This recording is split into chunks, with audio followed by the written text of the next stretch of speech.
The Emperor wants you dead. You want to know how to kill a shadow? You just shine a little light on it.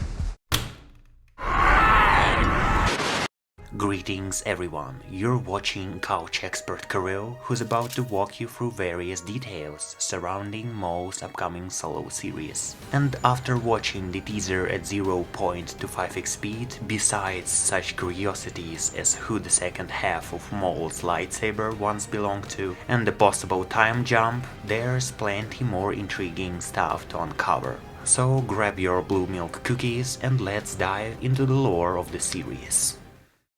As stated on StarWars.com, lighting and visual effects artist Joe Aaron decided to return to traditional old-school filmmaking techniques, layering real brush strokes painted on glass over digital graphics. In addition, he also began creating matte paintings on canvas, a technique used all the way back during the production of the original trilogy. In other words, the background landscape in this shot is a fully hand-painted practical artwork.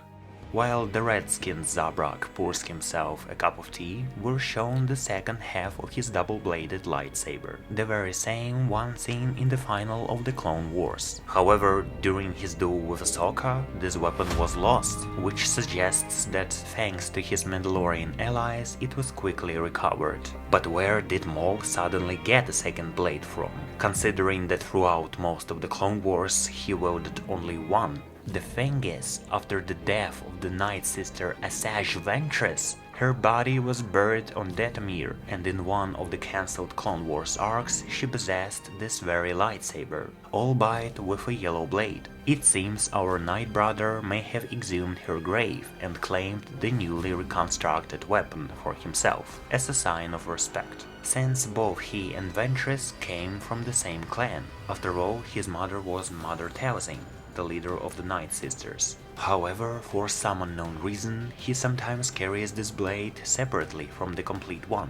It's highly unlikely he would have given his original half, the one from the Phantom Menace, to his new apprentice. Unless, of course, it was lost. Morok or the 11th brother could have inflicted such damage on the Night Brother. Night Brother and the 11th brother. As you may remember, the Zabrak later acquires an entirely new lightsaber in Rebels and Solo, which means that sooner or later he'll have to part ways with this piece as well. But Ventress doesn't seem too upset. She's already reclaimed a classic version for herself. And now I'd like to ask you, did you notice this very interesting pattern? Let's start from the beginning. During the Duel of the Fates, Kenobi slices Maul's lightsaber in half, and one part falls away with him. He manages to find a replacement in Ventress's blade. Then he nearly loses everything in his fight with Ahsoka, but miraculously the lightsaber is returned. Now it's likely split in half once again. Sometime later he constructs a brand new one, but then what happens? Right, Obi-Wan splits it evenly once more. And it almost feels like Maul didn't die from his wounds, but because he simply had no strength left to keep building yet another lightsaber. So next we encounter a Star Destroyer, something that simply shouldn't exist during the period described by Sam Witwer, actor of Maul. That is, 1 year after the end of the Clone Wars. At that time, this should still be repainted Venators, like the ones we saw at the end of Revenge of the Sith. From this, we can conclude that the show will feature a time jump, though not a massive one. Seeing how Maul is already beginning to lose his weapon again, and now this picture, it seems to me that the series will get no more than 2 seasons, unless the pacing suddenly slows down significantly.